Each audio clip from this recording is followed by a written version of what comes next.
The sayings of the Buddha. Choices. We are what we think.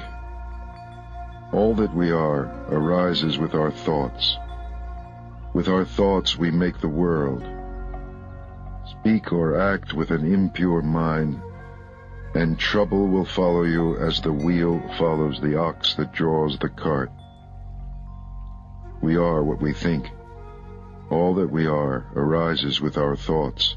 With our thoughts we make the world. Speak or act with a pure mind, and happiness will follow you as your shadow, unshakable.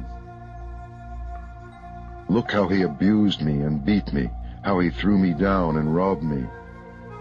Live with such thoughts, and you live in hate. Look how he abused me and beat me, how he threw me down and robbed me. Abandon such thoughts, and live in love. In this world, hate never yet dispelled hate. Only love dispels hate. This is the law, ancient and inexhaustible. You too shall pass away. Knowing this, how can you quarrel? How easily the wind overturns a frail tree. Seek happiness in the senses, indulge in food and sleep, and you too will be uprooted. The wind cannot overturn a mountain. Temptation cannot touch the man who is awake, strong and humble, who masters himself and minds the law. If a man's thoughts are muddy, if he is reckless and full of deceit, how can he wear the yellow robe? Whoever is master of his own nature, bright, clear, and true, he may indeed wear the yellow robe. Mistaking the false for the true, and the true for the false, you overlook the heart and fill yourself with desire. See the false as false, the true as true. Look into your heart. Follow your nature. An unreflecting mind is a poor roof. Passion, like the rain, floods the house, but if the roof is strong, it is shelter. Whoever follows impure thoughts suffers in this world and the next. In both worlds he suffers, and how greatly, when he sees the wrong he has done. But whoever follows the law is joyful here and joyful there. In both worlds he rejoices, and how greatly, when he sees the good he has done. For great is the harvest in this world, and greater still in the next. However many holy words you read, however many you speak, what good will they do you if you do not act upon them? Are you a shepherd who counts another man's sheep, never sharing the way? Read as few words as you like, and speak fewer, but act upon the law. Give up the old ways, passion, enmity, folly. Know the truth, and find peace. Share the way. Wakefulness. Wakefulness is the way to life. The fool sleeps as if he were already dead, but the master is awake, and he lives forever. He watches. He is clear. How happy he is, for he sees that wakefulness is life.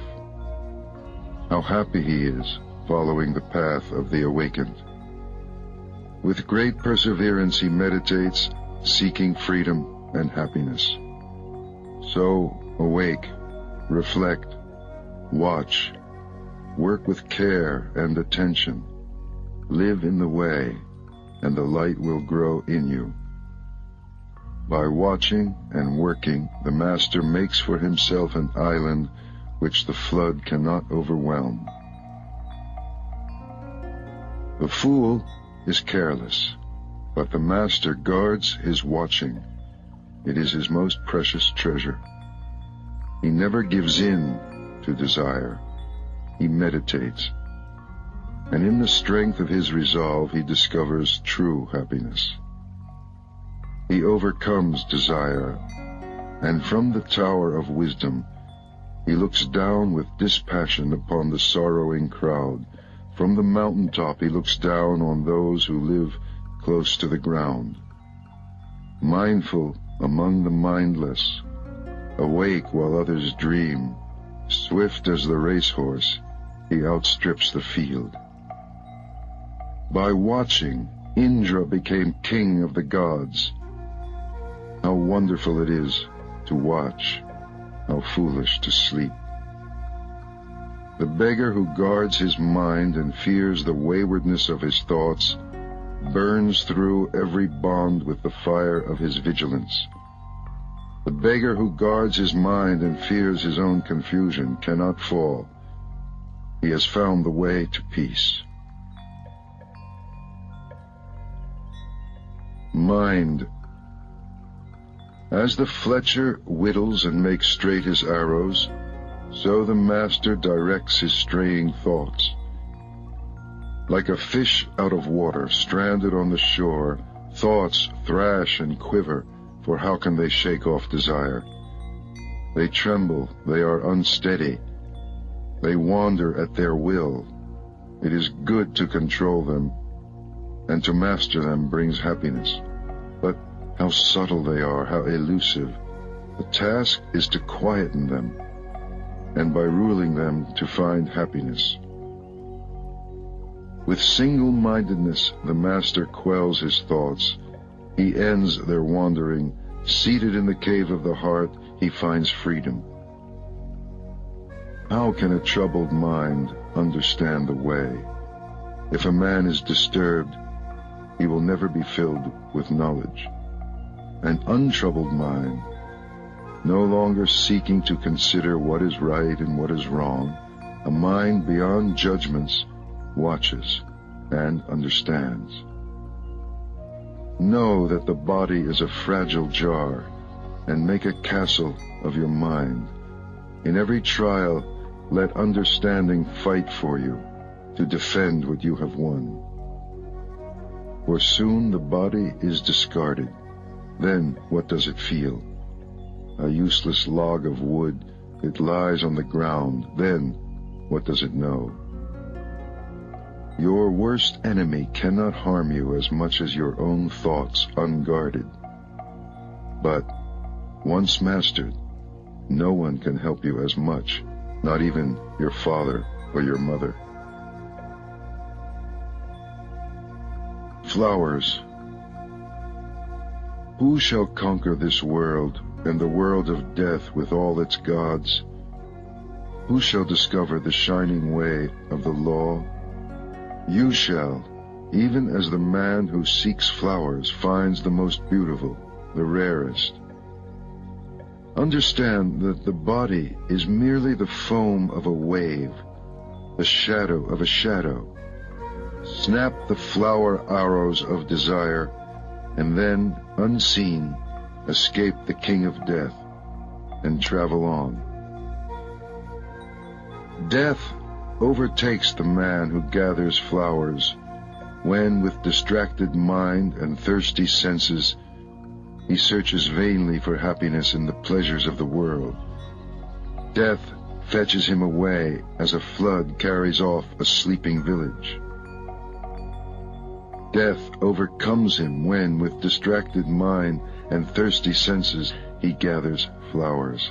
He will never have his fill of the pleasures of the world. The bee gathers nectar from the flower without marring its beauty or perfume. So let the master settle and wander. Look to your own faults, what you have done or left undone. Overlook the faults of others. Like a lovely flower, bright but scentless, are the fine but empty words of the man who does not mean what he says. Like a lovely flower, bright and fragrant, are the fine and truthful words of the man who means what he says. Like garlands woven from a heap of flowers, fashion from your life as many good deeds. The perfume of sandalwood, rosebay, or jasmine cannot travel against the wind, but the fragrance of virtue travels even against the wind as far as the ends of the world. How much finer is the fragrance of virtue than of sandalwood, rosebay, of the blue lotus, or jasmine? The fragrance of sandalwood and rosebay does not travel far, but the fragrance of virtue rises to the heavens. Desire never crosses the path of virtuous and wakeful men. Their brightness sets them free. How sweetly the lotus grows in the litter of the wayside. Its pure fragrance delights the heart. Follow the awakened, and from among the blind the light of your wisdom will shine out purely. The Fool.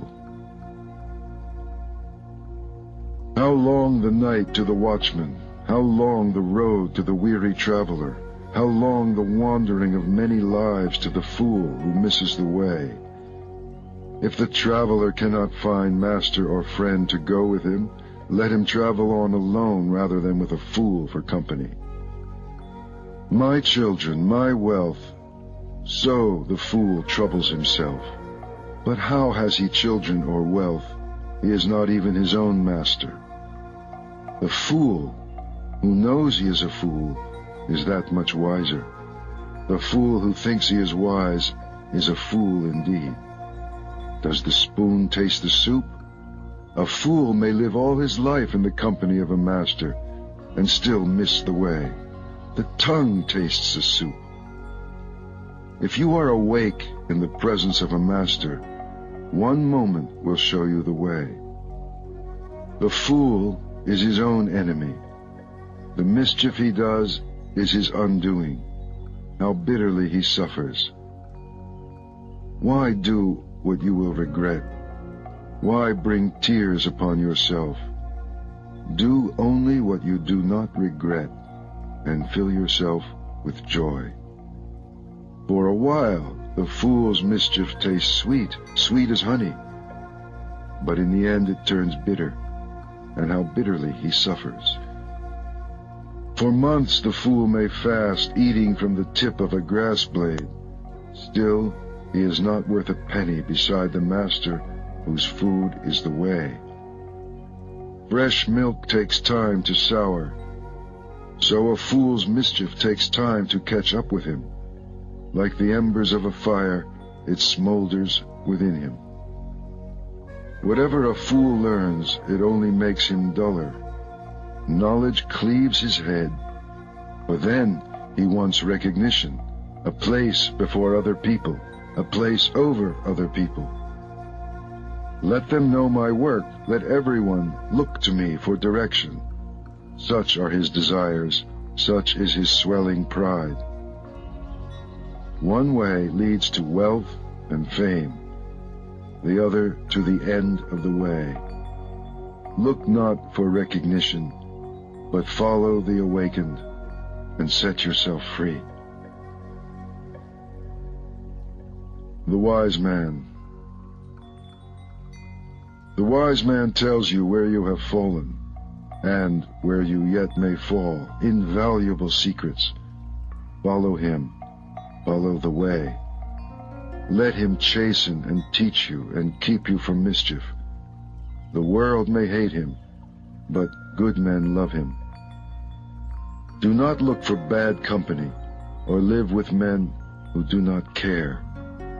Find friends who love the truth. Drink deeply. Live in serenity and joy. The wise man delights in the truth and follows the law of the awakened. The farmer channels water to his land, the fletcher whittles his arrows, and the carpenter turns his wood. So the wise man directs his mind. The wind cannot shake a mountain. Neither praise nor blame moves the wise man. He is clarity. Hearing the truth, he is like a lake, pure and tranquil and deep. Want nothing. Where there is desire, say nothing.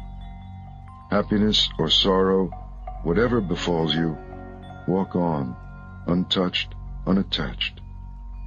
Do not ask for family or power or wealth, either for yourself or for another. Can a wise man wish to rise unjustly? Few cross over the river. Most are stranded on this side. On the river bank they run up and down. But the wise man, following the way, crosses over beyond the reach of death. He leaves the dark way for the way of light. He leaves his home, seeking happiness on the hard road. Free from desire, free from possessions, free from the dark places of the heart, free from attachment and appetite, following the 7 lights of awakening and rejoicing greatly in his freedom. In this world the wise man becomes himself a light, pure, shining, free. The Master. At the end of the way, the Master finds freedom from desire and sorrow, freedom without bounds. Those who awaken never rest in one place. Like swans they rise and leave the lake. On the air they rise and fly an invisible course, gathering nothing, storing nothing. Their food is knowledge. They live upon emptiness. They have seen how to break free. Who can follow them? Only the Master. Such is his purity. Like a bird he rises on the limitless air and flies an invisible course. He wishes for nothing. His food is knowledge. He lives upon emptiness. He has broken free. He is the charioteer. He has tamed his horses, pride, and the senses. Even the gods admire him. Yielding like the earth, joyous and clear like the lake, still as the stone at the door, he is free from life and death. His thoughts are still. His words are still. His work is stillness. He sees his freedom and is free. The Master surrenders his beliefs. He sees beyond the end and the beginning. He cuts all ties. He gives up all his desires. He resists all temptations. And he rises. And wherever he lives, in the city or the country, in the valley or in the hills, there is great joy. Even in the empty forest he finds joy, because he wants nothing. The thousands. Better than 1,000 hollow words is one word that brings peace. Better than 1,000 hollow verses is one verse that brings peace. Better than 100 hollow lines is one line of the law bringing peace. It is better to conquer yourself than to win 1,000 battles. Then the victory is yours. It cannot be taken from you, not by angels or by demons, heaven or hell. Better than 100 years of worship, better than 1,000 offerings, better than giving up 1,000 worldly ways in order to win merit. Better even than tending in the forest a sacred flame for 100 years is one moment's reverence for the man who has conquered himself. To revere such a man, a master old in virtue and holiness, is to have victory over life itself and beauty, strength and happiness. Better than 100 years of mischief is one day spent in contemplation. Better than 100 years of ignorance is one day spent in reflection. Better than 100 years of idleness is one day spent in determination. Better to live one day wondering how all things arise and pass away. Better to live 1 hour seeing the one life beyond the way. Better to live 1 moment in the moment of the way beyond the way. Mischief. Be quick to do good. If you are slow, the mind, delighting in mischief, will catch you. Turn away from mischief, again and again turn away, before sorrow befalls you. Set your heart on doing good, do it over and over again, and you will be filled with joy. A fool is happy until his mischief turns against him, and a good man may suffer until his goodness flowers. Do not make light of your failings, saying, "What are they to me?" A jug fills drop by drop, so the fool becomes brimful of folly. Do not belittle your virtue, saying, "They are nothing." A jug fills drop by drop, so the wise man becomes brimful of virtue. As the rich merchant with few servants shuns a dangerous road, and the man who loves life shuns poison, beware the dangers of folly and mischief. For an unwounded hand may handle poison, the innocent come to no harm. But as dust thrown against the wind, mischief is blown back in the face of the fool who wrongs the pure and harmless. Some are reborn in hell, some in this world, the good in heaven, but the pure are not reborn, nowhere. Not in the sky, nor in the midst of the sea, nor deep in the mountains can you hide from your own mischief. Not in the sky, nor in the midst of the ocean, nor deep in the mountains, nowhere can you hide from your own death. Violence. All beings tremble before violence. All fear death. All love life. See yourself in others. Then whom can you hurt? What harm can you do? He who seeks happiness by hurting those who seek happiness will never find happiness. For your brother is like you. He wants to be happy. Never harm him, and when you leave this life, you too will find happiness. Never speak harsh words, for they will rebound upon you. Angry words hurt, and the hurt rebounds. Like a broken gong, be still, be silent. Know the stillness of freedom, where there is no more striving. Like herdsmen driving their cows into the fields, old age and death will drive you before them. But the fool in his mischief forgets, and he lights the fire wherein one day he must burn. He who harms the harmless or hurts the innocent, 10 times shall he fall, into torment or infirmity, injury or disease or madness, persecution or fearful accusation, loss of family, loss of fortune. Fire from heaven shall strike his house, and when his body has been struck down, he shall rise in hell. He who goes naked with matted hair, mud bespattered, who fasts and sleeps on the ground and smears his body with ashes, and sits in endless meditation, so long as he is not free from doubts, he will not find freedom. But he who lives purely and self-assured, in quietness and virtue, who is without harm or hurt or blame, even if he wears fine clothes, so long as he also has faith, he is a true seeker.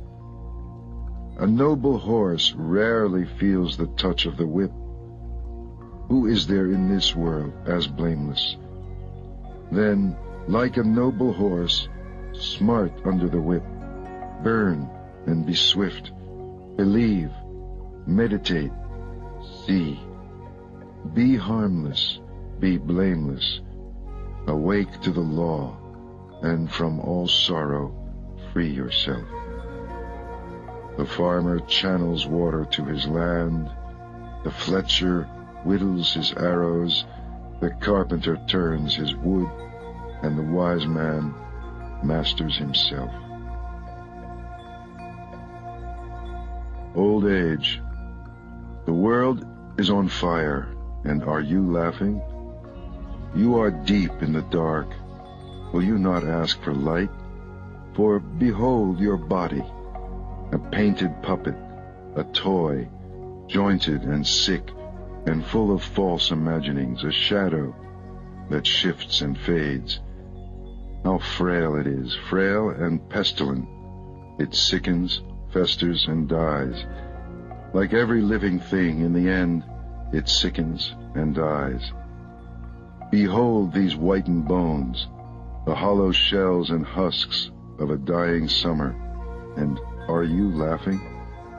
You are a house of bones, flesh and blood for plaster. Pride lives in you, and hypocrisy, decay, and death. The glorious chariots of kings shatter, so also the body turns to dust. But the spirit of purity is changeless, and so the pure instruct the pure. The ignorant man is an ox.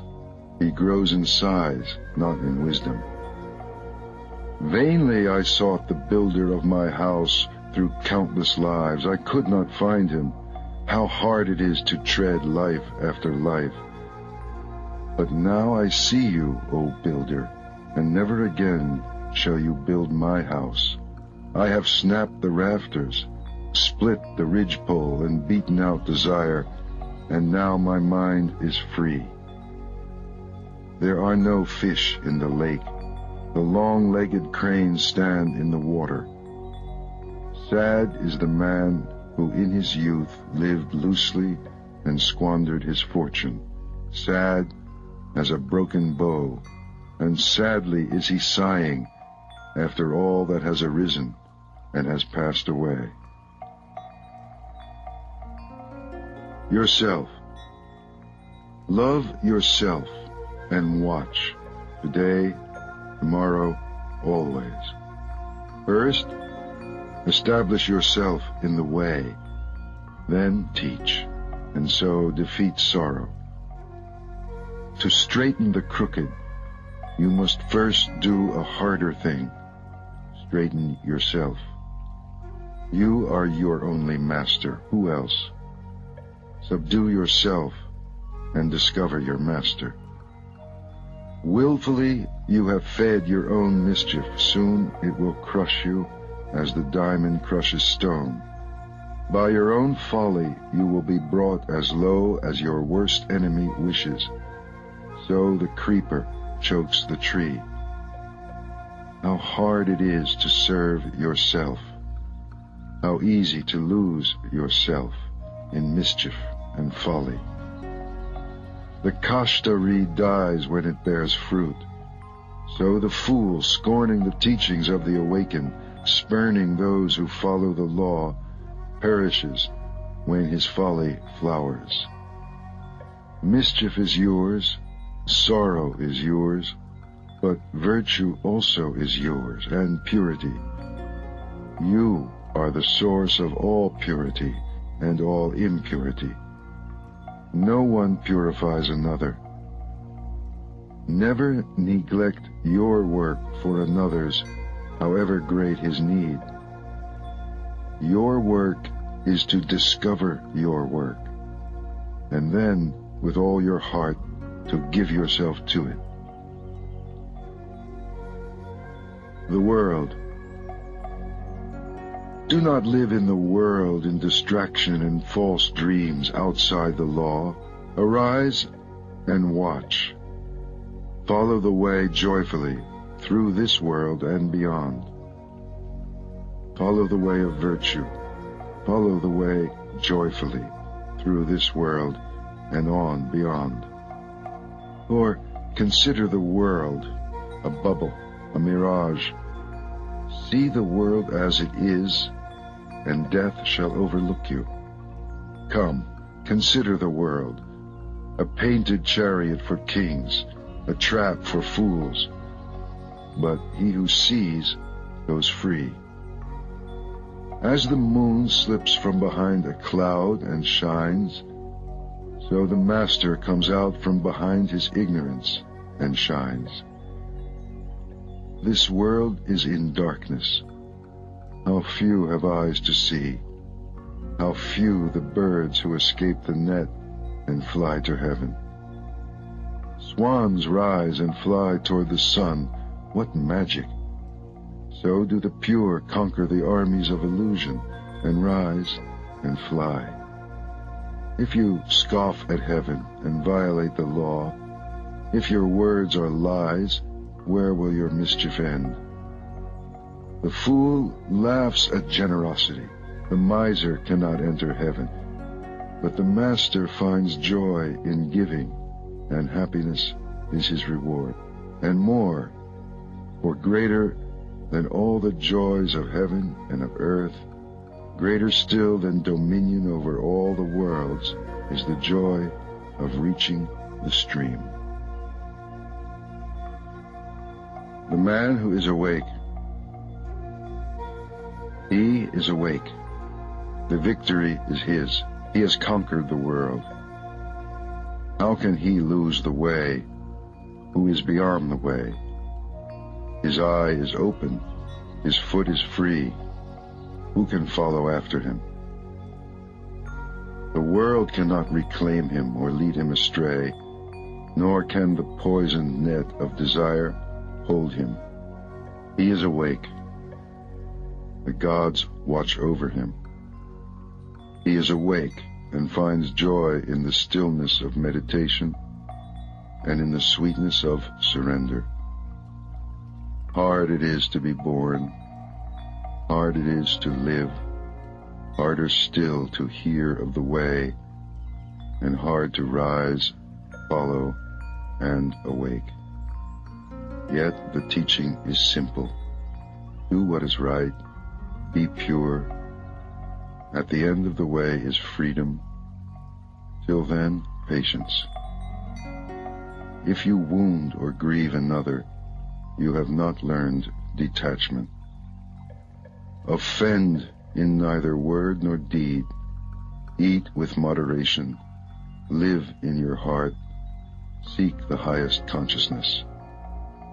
Master yourself according to the law. This is the simple teaching of the awakened. The rain could turn to gold, and still your thirst would not be slaked. Desire is unquenchable, or it ends in tears, even in heaven. He who wishes to awake consumes his desires joyfully. In his fear, a man may shelter in mountains, or in forests, in groves of sacred trees, or in shrines. But how can he hide there from his sorrow? He who shelters in the way and travels with those who follow it comes to see the four great truths concerning sorrow, the beginning of sorrow, the eightfold way, and the end of sorrow. Then, at last, he is safe. He has shaken off sorrow. He is free. The awakened are few and hard to find. Happy is the house where a man awakes. Blessed is his birth. Blessed is the teaching of the way. Blessed is the understanding among those who follow it, and blessed is their determination. And blessed are they who revere the man who awakes and follows the way. They are free from fear. They are free. They have crossed over the river of sorrow. Joy. Live in joy, in love, even among those who hate. Live in joy, in health, even among the afflicted. Live in joy, in peace, even among the troubled. Live in joy without possessions, like the shining ones. The winner sows hatred because the loser suffers. Let go of winning and losing, and find joy.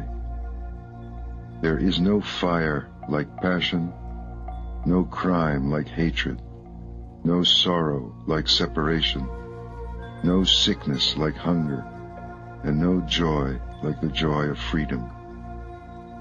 Health, contentment, and trust are your greatest possessions, and freedom your greatest joy.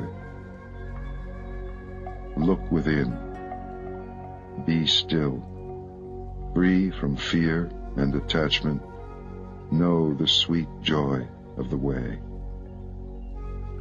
How joyful to look upon the awakened and to keep company with the wise. How long the road to the man who travels with a fool, but whoever follows those who follow the way discovers his family and is filled with joy. Follow then the shining ones, the wise, the awakened, the loving, for they know how to work and forbear. Follow them as the moon follows the path of the stars.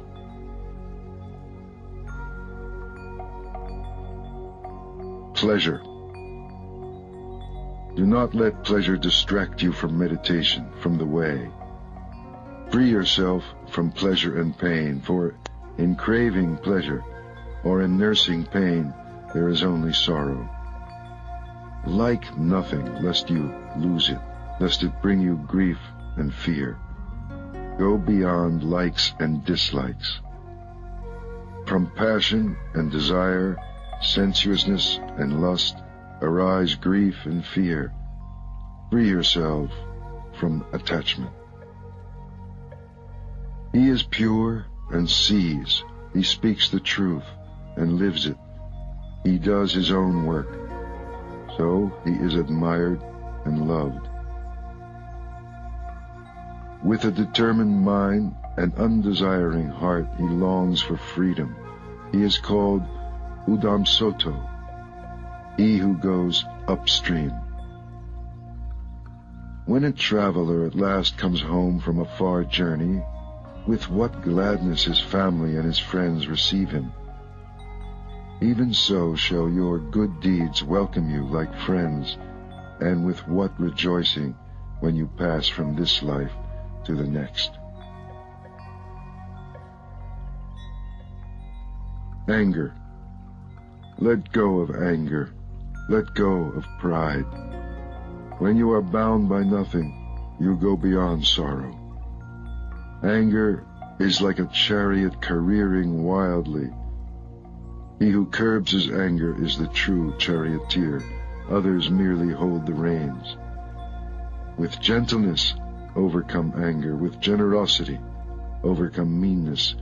With truth, overcome deceit. Speak the truth.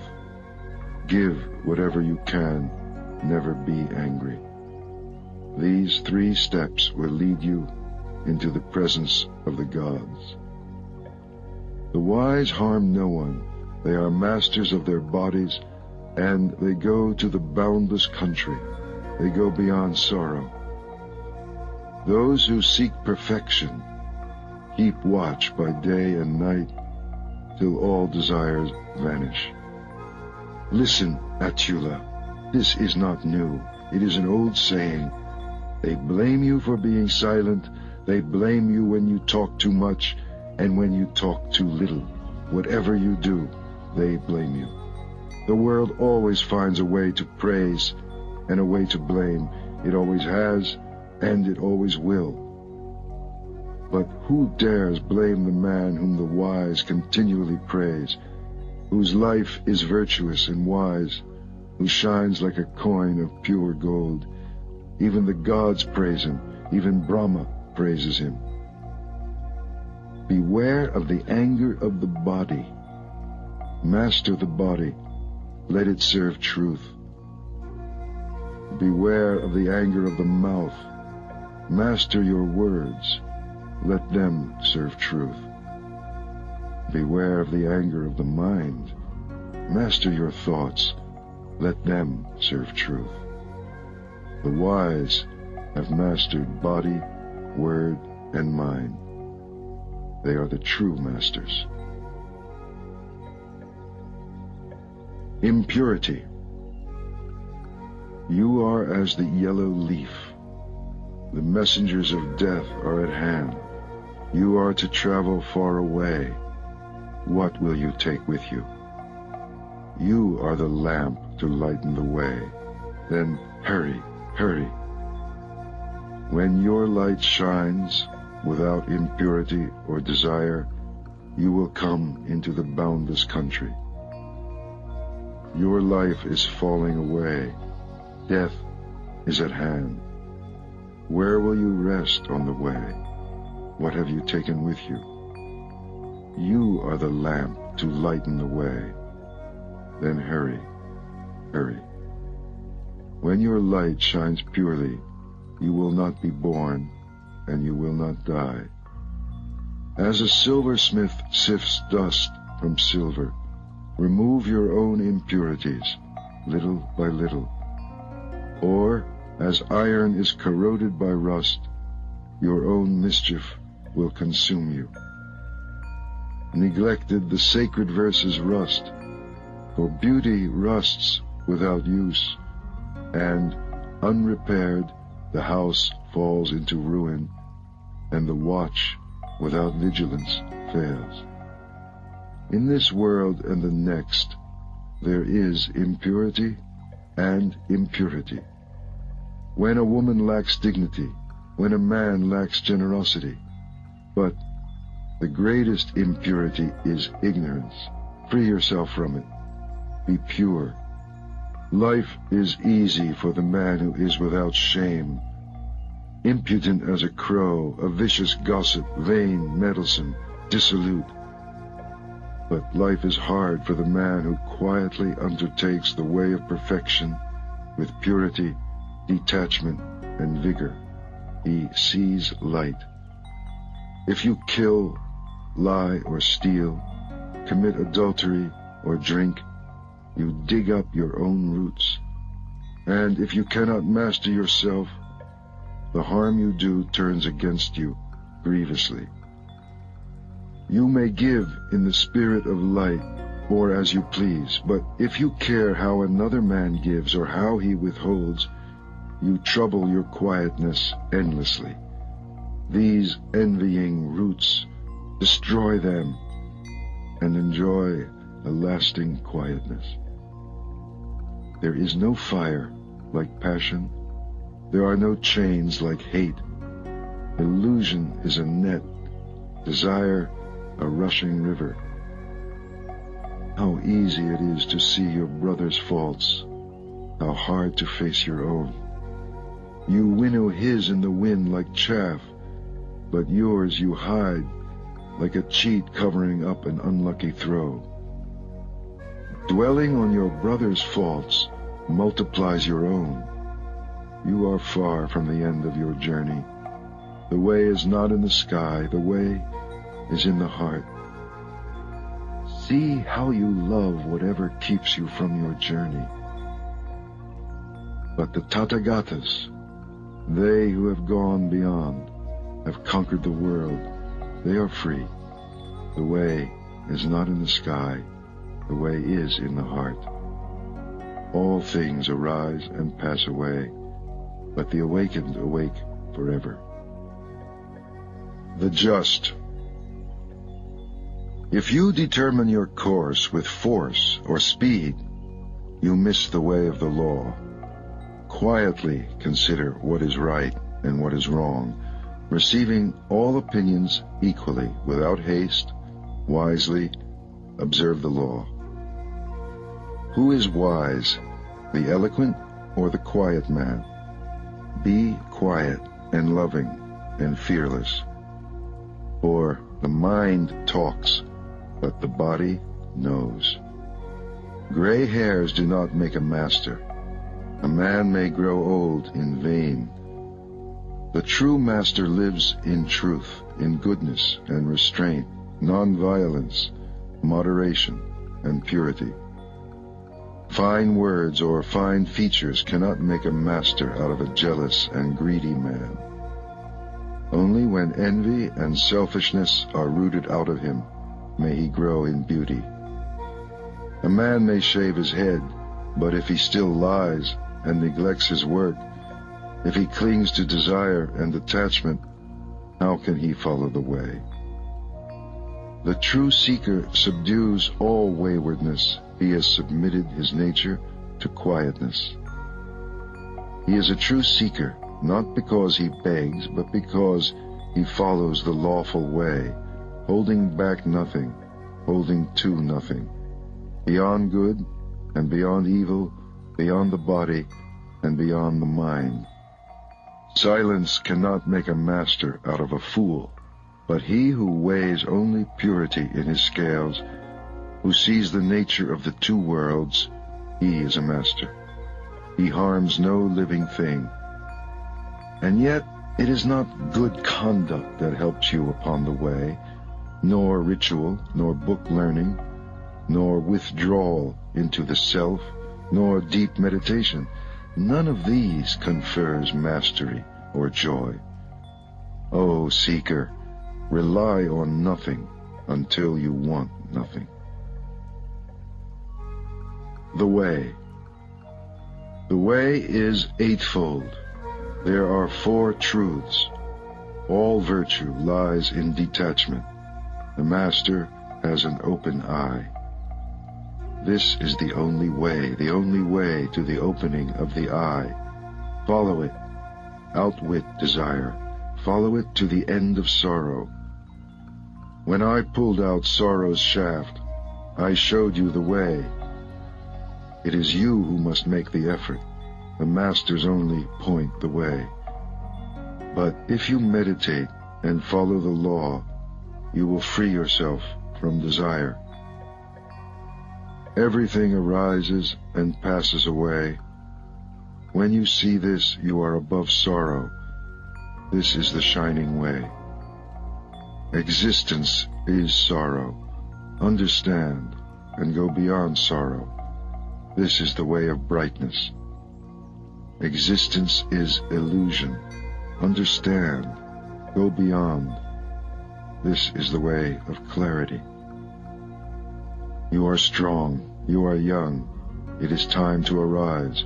So arise, lest through irresolution and idleness you lose the way.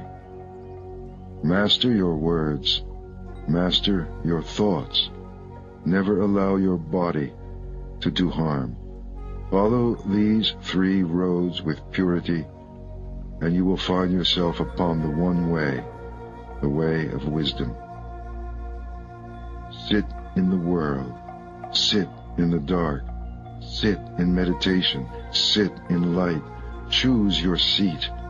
Let wisdom grow. Cut down the forest, not the tree, for out of the forest comes danger. Cut down the forest, fell desire, and set yourself free. While a man desires a woman, his mind is bound as closely as a calf to its mother. As you would pluck an autumn lily, pluck the arrow of desire. For he who is awake has shown you the way of peace. Give yourself to the journey. Here shall I make my dwelling in the summer and the winter and in the rainy season. So the fool makes his plans, sparing not a thought for his death. Death overtakes the man who, giddy and distracted by the world, cares only for his flocks and his children. Death fetches him away as a flood carries off a sleeping village. His family cannot save him, not his father, nor his sons. Know this. Seek wisdom and purity. Quickly clear the way. out of the forest. There is pleasure, and there is bliss. Forgo the first to possess the second. If you are happy at the expense of another man's happiness, you are forever bound. You do not what you should. You do what you should not. You are reckless, and desire grows. But the master is wakeful. He watches his body. In all his actions, he discriminates, and he becomes pure. He is without blame, though once he may have murdered his mother and his father, 2 kings, a kingdom, and all its subjects. Though the kings were holy, and their subjects among the virtuous, yet is he blameless. The followers of the awakened awake, and day and night they watch and meditate upon their master. Forever wakeful, they mind the law. They know their brothers on the way. They understand the mystery of the body. They find joy in all beings. They delight in meditation. It is hard to live in the world, and hard to live out of it. It is hard to be one among many, and for the wanderer, how long is the road wandering through many lives? Let him rest. Let him not suffer. Let him not fall into suffering. If he is a good man, a man of faith, honored and prosperous, wherever he goes, he is welcome. Like the Himalayas, good men shine from afar, but bad men move unseen like arrows in the night. Sit, rest, work, alone with yourself, never weary. On the edge of the forest, live joyfully, without desire. The dark. One man denies the truth, another denies his own actions. Both go into the dark, and in the next world suffer, for they offend truth. Wear the yellow robe, but if you are reckless, you will fall into darkness. If you are reckless, better to swallow molten iron than eat at the table of good folk. If you court another man's wife, you court trouble. Your sleep is broken, you lose your honor, you fall into darkness. You go against the law, you go into the dark. Your pleasures end in fear, and the king's punishment is harsh. But as a blade of grass held awkwardly may cut your hand, so renunciation may lead you into the dark. For if in your renunciation you are reckless and break your word, if your purpose wavers, you will not find light. Do what you have to do, resolutely, with all your heart. The traveler who hesitates only raises dust on the road. It is better to do nothing than to do what is wrong, for whatever you do to yourself. Like a border town well guarded, guard yourself within and without. Let not a single moment pass, lest you fall into darkness. Feel shame only where shame is due. Fear only what is fearful. See evil only in what is evil, lest you mistake the true way and fall into darkness. See what is. See what is not. Follow the true way. Rise. The elephant. I shall endure hard words as the elephant endures the shafts of battle. For many people speak wildly. The tamed elephant goes to battle. The king rides him. The tamed man is the master. He can endure hard words in peace. Better than a mule or the fine horses of Sind or the mighty elephants of war is the man who has mastered himself. Not on their backs can he reach the untrodden country, but only on his own. The mighty elephant Dhammapada is wild when he is in rut, and when bound he will not eat, remembering the elephant grove. The fool is idle, he eats and he rolls in his sleep like a hog in a sty, and he has to live life over again. My own mind used to wander wherever pleasure or desire or lust led it, but now I have it tamed. I guide it as the keeper guides the wild elephant. Awake, be the witness of your thoughts. The elephant hauls himself from the mud. In the same way, drag yourself out of your sloth. If the traveler can find a virtuous and wise companion, let him go with him joyfully and overcome the dangers of the way. But if you cannot find friend or master to go with you, travel on alone, like a king who has given away his kingdom, like an elephant in the forest. Travel on alone, rather than with a fool for company. Do not carry with you your mistakes. Do not carry your cares. Travel on alone, like an elephant in the forest. To have friends in need is sweet, and to share happiness, and to have done something good before leaving this life is sweet, and to let go of sorrow. To be a mother is sweet, and a father. It is sweet to live arduously, and to master yourself. Oh, how sweet it is to enjoy life living in honesty and strength, and wisdom is sweet, and freedom. Desire. If you sleep, desire grows in you like a vine in the forest. Like a monkey in the forest, you jump from tree to tree, never finding the fruit. From life to life, never finding peace. If you are filled with desire, your sorrows swell like the grass after the rain. But if you subdue desire, your sorrows fall from you like drops of water from a lotus flower. This is good counsel, and it is for everyone. As the grass is cleared for the fresh root, cut down desire, lest death after death crush you, as a river crushes the helpless reeds. For if the roots hold firm, a felled tree grows up again. If desires are not uprooted, sorrows grow again in you. 36 streams are rushing toward you, desire and pleasure and lust. Play in your imagination with them, and they will sweep you away.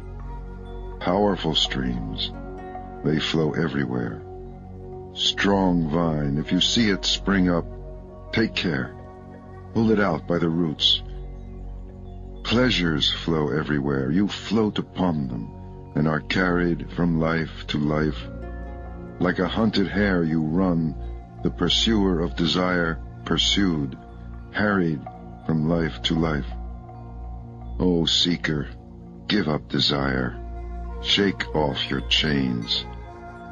You have come out of the hollow into the clearing. The clearing is empty.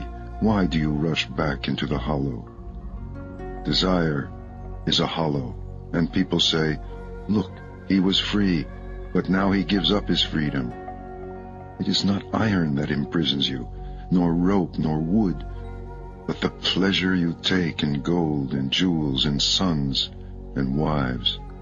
Soft fetters, yet they hold you down. Can you snap them?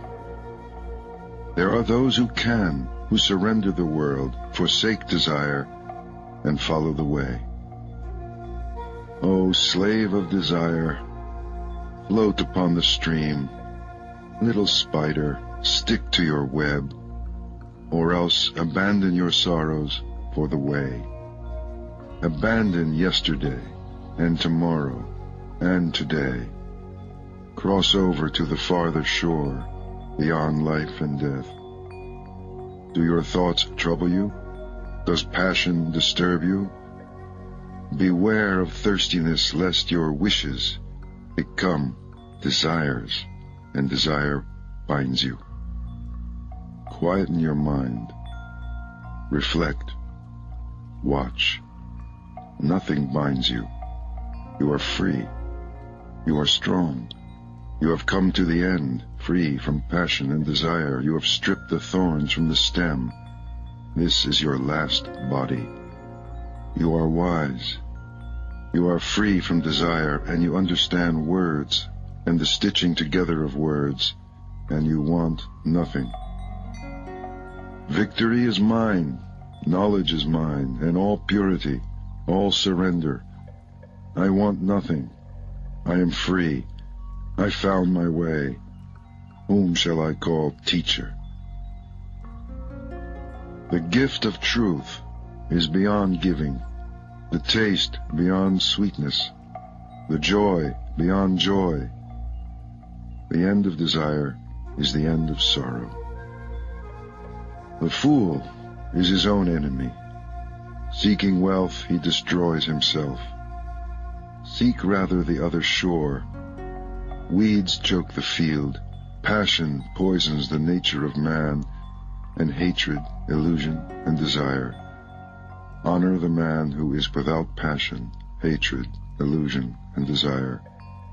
What you give to him will be given back to you, and more. The Seeker. Master your senses, what you taste and smell, what you see, what you hear. In all things be a master of what you do and say and think.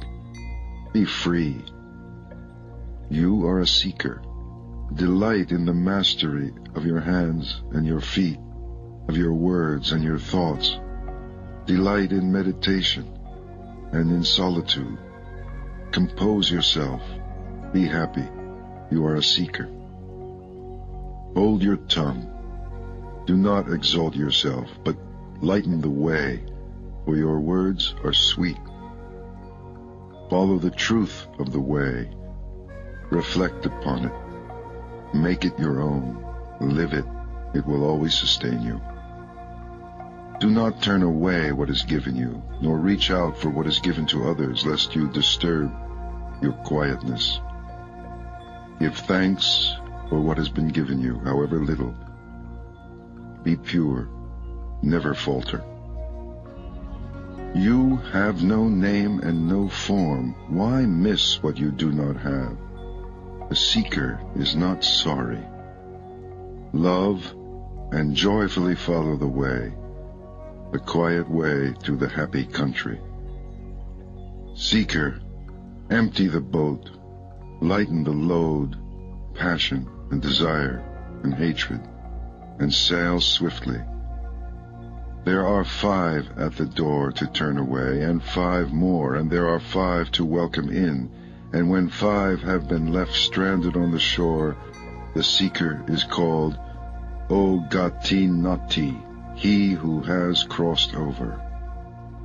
Seeker, do not be reckless. Meditate constantly, or you will swallow fire and cry out, no more. If you are not wise, how can you steady the mind? If you cannot quieten yourself, what will you ever learn? How will you become free? With a quiet mind, come into that empty house, your heart, and feel the joy of the way beyond the world. Look within, the rising and the falling. What happiness!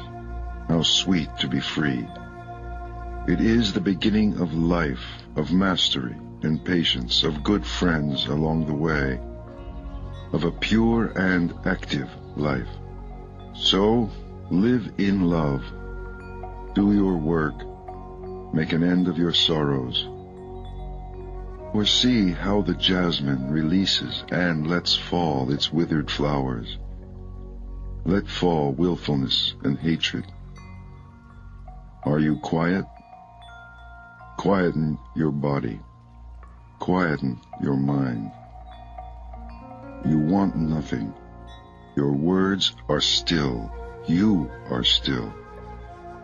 By your own efforts, waken yourself, watch yourself, and live joyfully. You are the master. You are the refuge. As a merchant breaks in a fine horse, master yourself. How gladly you follow the words of the awakened, how quietly, how surely you approach the happy country, the heart of stillness. However young, the seeker who sets out upon the way shines bright over the world. Like the moon, come out from behind the clouds, shine. The true master. Wanting nothing with all your heart, stop the stream. When the world dissolves, everything becomes clear.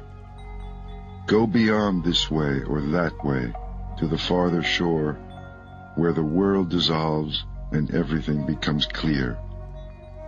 Beyond this shore and the farther shore, beyond the beyond, where there is no beginning, no end, without fear, go. Meditate. Live purely. Be quiet. Do your work with mastery. By day the sun shines and the warrior in his armor shines. By night the moon shines and the master shines in meditation. But day and night the man who is awake shines in the radiance of the Spirit. The master gives up mischief. He is serene. He leaves everything behind him. He does not take offense and he does not give it. He never returns evil for evil. Alas for the man who raises his hand against another, and even more for him who returns the blow. Resist the pleasures of life and the desire to hurt, till sorrows vanish. Never offend by what you think or say or do. Honor the man who is awake and shows you the way. Honor the fire of his sacrifice. Matted hair or family or caste do not make a master, but the truth and goodness with which he is blessed. Your hair is tangled and you sit on a deerskin. What folly, when inside you are ragged with lust. The master's clothes are in tatters. His veins stand out. He is wasting away. Alone in the forest, he sits and meditates. A man is not born to mastery. A master is never proud. He does not talk down to others. Owning nothing, he misses nothing. He is not afraid. He does not tremble. Nothing binds him. He is infinitely free. So cut through the strap and the thong and the rope. Loosen the fastenings. Unbolt the doors of sleep and awake. The master endures insults and ill treatment without reacting, for his spirit is an army. He is never angry. He keeps his promises. He never strays. He is determined. This body is my last, he says. Like water on the leaf of a lotus flower, or a mustard seed on the point of a needle, he does not cling, for he has reached the end of sorrow and has laid down his burden. He looks deeply into things and sees their nature. He discriminates and reaches the end of the way. He does not linger with those who have a home, nor with those who stray. Wanting nothing, he travels on alone. He hurts nothing. He never kills. He moves with love among the unloving, with peace and detachment among the hungry and querulous. Like a mustard seed from the point of a needle, hatred has fallen from him, and lust, hypocrisy, and pride. He offends no one, yet he speaks the truth. His words are clear, but never harsh. Whatever is not his, he refuses, good or bad, great or small. He wants nothing from this world and nothing from the next. He is free. Desiring nothing, doubting nothing, beyond judgment and sorrow and the pleasure of the senses, he has moved beyond time. He is pure and free. How clear he is! He is the moon. He is serene. He shines. For he has traveled life after life the muddy and treacherous road of illusion. He does not tremble or grasp or hesitate. He has found peace. Calmly he lets go of life, of home and pleasure and desire. Nothing of men can hold him. Nothing of the gods can hold him. Nothing in all creation can hold him. Desire has left him, never to return. Sorrow has left him, never to return. He is calm. In him the seed of renewing life has been consumed. He has conquered all the inner worlds. With dispassionate eye he sees everywhere the falling and the uprising. And with great gladness he knows that he has finished. He has woken from his sleep, and the way he has taken is hidden from men, even from spirits and gods, by virtue of his purity. In him there is no yesterday, no tomorrow, no today. Possessing nothing, wanting nothing, he is full of power. Fearless, wise, exalted, he has vanquished all things. He sees by virtue of his purity. He has come to the end of the way, over the river of his many lives, his many deaths, beyond the sorrow of hell, beyond the great joy of heaven, by virtue of his purity. He has come to the end of the way. All that he had to do, he has done, and now he is one. An Afterword, written and read by Jacob Needleman. Buddhism was born in India. In its beginnings it conceived of itself not as a new religion, but as a reconstitution of what is essential in the vastness of the Hindu tradition. Taken as a whole, the Hindu religion can be likened to an Olympian armed campaign, with great generals dispersed abroad, their huge armies and infinitely variegated weaponry converging upon the enemy, the ego, under some divinely conceived master strategy. Compared to this, Buddhism appears upon the Indian scene as a direct, hand-to-hand attack with no holds barred, striking instantly and mercilessly at the enemy's weakest point.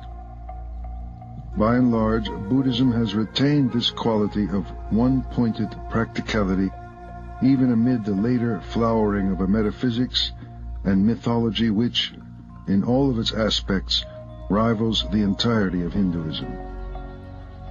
Put succinctly, the Buddha, who is understood to have lived and taught in the 6th century BC, taught that the principal cause of all human suffering and desolation is the deeply ingrained belief that there is such a thing as a self or ego that persists through time and change. Everything else in Buddhism, its art, philosophy, rituals, and techniques, originated as tools for the destruction of man's illusion that he is a self. This doctrine of no self, or non-Atman, is, as it is said, the diamond which cuts through all errors and confusions of humanity. According to this teaching, everything in human nature is in flux, and a man is nothing but a serial bundle of sensations, thoughts, and feelings, one proceeding from another with nothing to hold them together either in life or death. And not only man, but all things in the universe are without self, without a fixed nature that abides from moment to moment. In the endless and rigorously determined chain of cause and effect that constitutes the universe, we human beings fail by fixing our interest or desire upon one or another phenomenal aggregate, either within ourself or external to ourself. Therein is the root of all our sorrow. What can liberate us is the deep and thorough understanding of all things, including the personality, as causally determined processes of becoming. Consciousness, meaning the totality of thought, feeling, perception, sensation, pleasure and pain, is not a being, but a passion, not an activity, but only a sequence of reactions in which we, who have no power to be either as or when we will, are fatally involved. Individuality is motivated by and perpetuated by wanting, and the cause of all wanting is ignorance. For we ignore that the objects of our desire can never be possessed in any real sense of the word, ignore that even when we have got what we want, we still want to keep it, and are still in the state of desire. The ignorance meant is of things as they really are, and the consequent attribution of substantiality to what is merely phenomenal, the seeing of self in what is not self. At first glance, this doctrine of no self seems in direct opposition to the Hindu view. But if there is any general view with which the Buddhist doctrine conflicts, it is surely our own Western worldview, as embodied not only in the popular understanding of Judeo-Christian doctrine, but in the goals our whole civilization has set for itself. The religions of the West have imbued us with the idea of an individual, eternal soul created by God, also in His way an individual, infinitely precious and irreducibly real. As our modern society drew away from religious doctrine, it substituted for the soul the idea of individual personality, not immortal perhaps, but for that very reason all the more our own and precious. The establishment of our identity, our role, has been the banner cry not only of scientific psychology, but of all the major intellectual movements of modern times, including existentialism and humanism. We measure a person's strength by what we take to be the distinctness and vividness of his individuality, and we all seek to make our mark, either as artists, scientists, or business people. To the Buddhist, all this striving is the pursuit of a phantom. The identity we seek to establish is nothing more than a thought, a picture in the mind of what we are or can be. It is in no wise based on fact. Our sense of persistence and sameness through change is a trick played upon us by the automatic functions of memory, and buttressed by the fact that we are given a name and treated by others as though we were a self.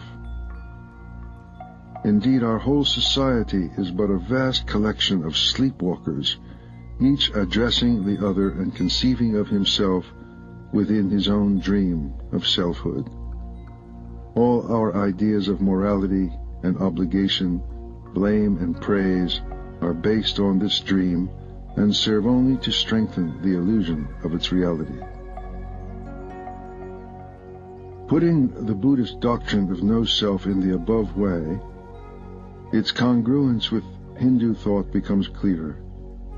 We might say that for the Hindu or Brahmanic religion, human ignorance is the ignorance of who we are, of our ultimate divinity, where for Buddhism it is ignorance of what we are not. We are not this ego. It is in fact the cardinal trait of Buddhism that its teachings are in negative terms.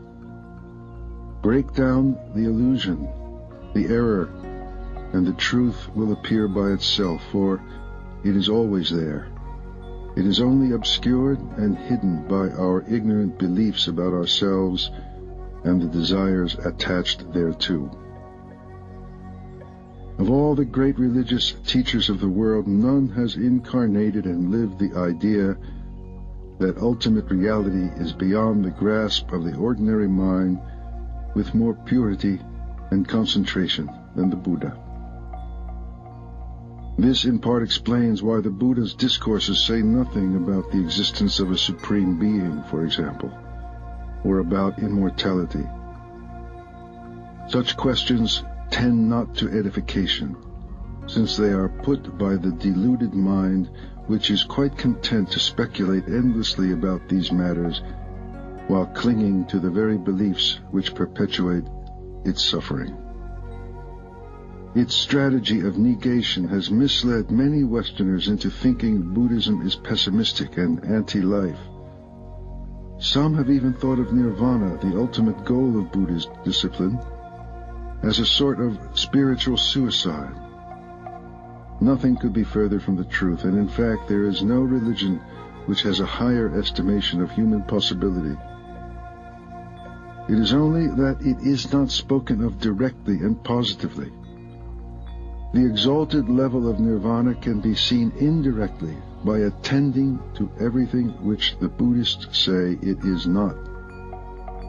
It is not love, consciousness, peace, freedom, happiness, or immortality in any sense that we understand. We are given no words for it, because we have no experience of it. And in the absence of a corresponding experience, names merely purchase further illusions. The Gospels, we may recall, also speak of the peace that passeth understanding. We come to the conclusion that just as the great mystics and saints of our own traditions could describe the supreme reality only by negation and analogy, so the Buddhist tells us of nirvana. Since, however, nirvana also designates the whole of reality, then we see why Buddhism also refuses to admit that our ordinary thinking and language can accurately be applied to anything that is real. Thus, reality is also named the void, or emptiness. A final note, especially important when we come to inquire if a genuine Buddhist way can take root on our own soil. Buddhist moral rules are never ends in themselves. It is essential to realize that ethical commandments in the Dhammapada are understood as necessary preliminaries to any greater spiritual development. What is especially valuable about the Dhammapada is that it shows us there is no real separation between true human morality and the process of inner development. The admonitions and insights in this great text resonate on all levels of our search for our authentic humanity.